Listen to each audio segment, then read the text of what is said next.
Fight Mike here. Today we're going to be going through the newest UFC fight announcements. Yesterday they dropped a few fights, being the Nasadina Mavov fight versus Kyle Bahalio, and a couple more that I went through yesterday. And then they dropped a couple more bangers today, so we'll go through them in today's video. Starting off with the first matchup, we have got Diego Lopes versus Silva. This one's for the UFC Noche card. This will be the main event 5-rounder. Super excited for this fight. I'm really disappointed though, because since this fight's been made, that means we get a Yair Rodriguez title shot against Volk. I believe it'll probably be in December. I've heard that Volk's eye is still bugging him at the moment, so he won't be coming back for the UFC 320 card. And I doubt that they'll have him in Abu Dhabi or Madison Square Garden. So I think that this will be Yair Rodriguez versus Volk in the December pay-per-view. And this fight's going to be for the next title shot, I bet. Fun matchup, really good. I'm expecting this to be an absolute fireworks, striking galore matchup. I am leaning towards Silva in this fight. I think Diego Lopes has a chance. He's got a really good chin. We saw that last time out in his fight against Volk. But I just think that Silva is just a bit too clean on the back foot. And he's a really clean striker. He likes to catch you in the middle of your combinations. And he's got really clean counters. I don't know if he's going to be countering Diego that much. But as Diego's usually like a 1 or 2 shot at a time type striker, but I still think that it's just going to be an absolute war. I think the head kicks and the body kicks of Diego Lopes might pose some threats for Silva, but ultimately I think his defense is going to hold up and he'll probably be able to win it by decision. It's really interesting though, because both of these guys have a good chin and have really, really high power and lots of torque on their punches. So it'll be interesting to see if this one goes the rounds. And we've seen submission ability from both of these guys, especially Silva being able to get Bryce Mitchell out there with a submission in the second round in his last fight. So it'll be interesting to see in all aspects of the MMA fight where these guys will match up. So I'm pretty happy that the fight's happening. I just wish that it was Yair Rodriguez versus Diego Lopes, or Yair versus Silva, because I don't care about Yair fighting Volk. So, not happy about that being made, but this fight as a whole is really fun. And to be honest, I think that this will be a lot more competitive than all of the other Silva matchups, just because, you know, all that high five shit that Silva does, Diego Lopes isn't playing into that. It's going to be war from the first bell to the last. So, really excited. And I do think that this will go the distance, just because these guys have both got a fire hydrant for a chin.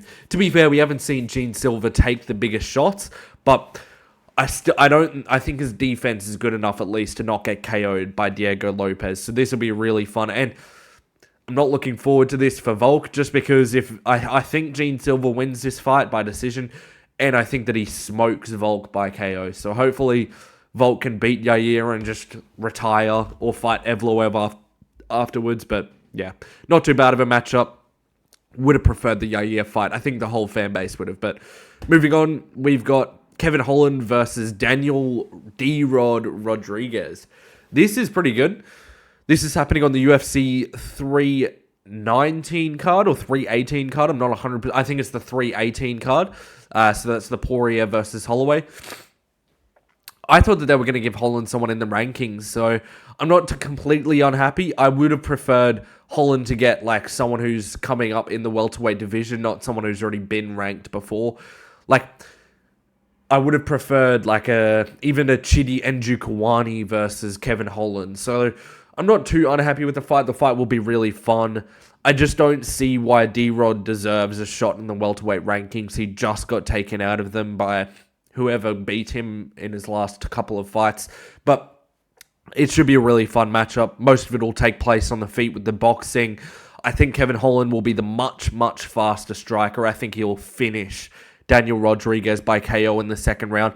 D-Rod's been looking all right, but he's looking a little bit slower in his last few fights.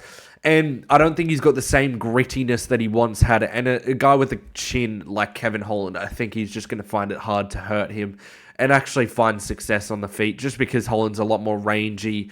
He works with his range a lot more. He's got a nice jab, and he's just a bit better of a striker, and he's got more kicks than D-Rod. D-Rod doesn't really kick.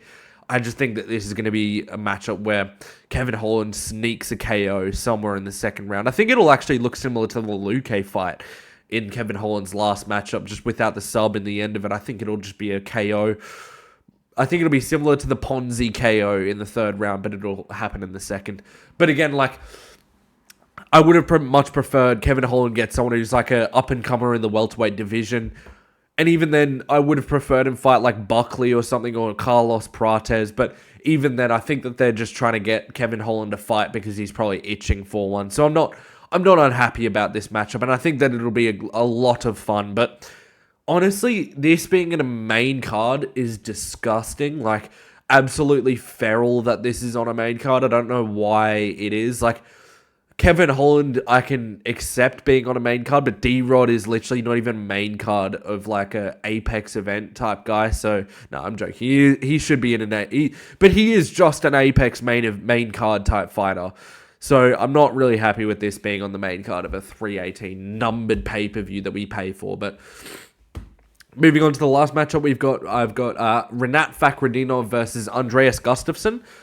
I'm not going to lie, out of all the fights that they've released, this is easily the best one. If you've seen Andreas Gustafsson's last fight, he literally just drowned Chaos Williams. So it'll be nice to see him go up against Renat Fakrinov. If you've been supporting the channel since my first video, I've been trying to match up Renat Fakrinov with Kevin Holland this whole time, because I do think he deserves a ranked opponent, but obviously, because he's not got the most fun style and he's never spoken on the mic, he has to go on like a 6-7 fight winning streak to get a shot in the rankings.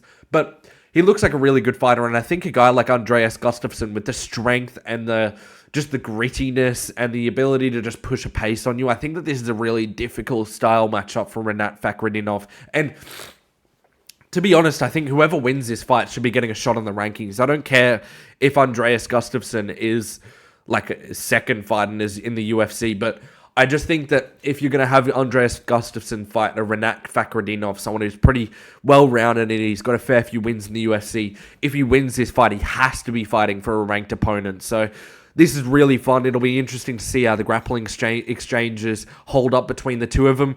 And I'm interested to see how Renat works on the fence, because Andreas Gustafsson is just a drown you in the clinch type fighter. So it'll be interesting to see how his wall get-offs are for Renat Fakrinov, if he's going to be pulling guard, if he's going to be shooting for takedowns. Like, I'm just interested to see what his game plan is against a guy like Andreas Gustafsson. As we've seen last time out in Gustafsson fight against Chaos Williams, that these guys will find it really difficult to get their shots off on Gustafsson. He crowds you so much, he doesn't give you a millimeter to work. So it'll be nice to see what Gustafsson can do in this fight out against Renat. I think Renat probably, I would probably be edging towards an Andreas Gustafsson close decision. He's got really good cardio. I could see Renat winning the first round by like winning the grappling exchanges slightly, but then in the second and third rounds, I think he's going to get slightly drowned by Andreas Gustafsson. This is a really tight fight. And if this is on a prelims, I think this is on the France card. If this is on the prelims of the fight night, or if they make it a pay-per-view and they put it on the prelims, make sure you tune in for this fight. I really want to do a breakdown of Andreas Gustafsson's style itself, and maybe get the whiteboard out, put some lines out there. Let me know if you would like to see that. But I think Andreas Gustafsson's got a really interesting style for the UFC. We haven't seen a guy that grinds people out like he does. A lot of people call wall wrestling and clinch work really boring, but as soon as you see Andreas Gustafsson, you're going to take that back. He uses clinch work to hurt and to break you. If you watched his last fight, he'd get you to the fence, he would start elbowing you relentlessly, he would throw the knees to the solar plexus, and he's just trying to finish you on the cage the entire time. He doesn't give you a millimeter to breathe. So I'm super excited about this fight. Let me know what you think of these fights that have been made over the last few days in the comment section below. As always, like and subscribe, leave a comment, and I'll catch you in the next video. Peace.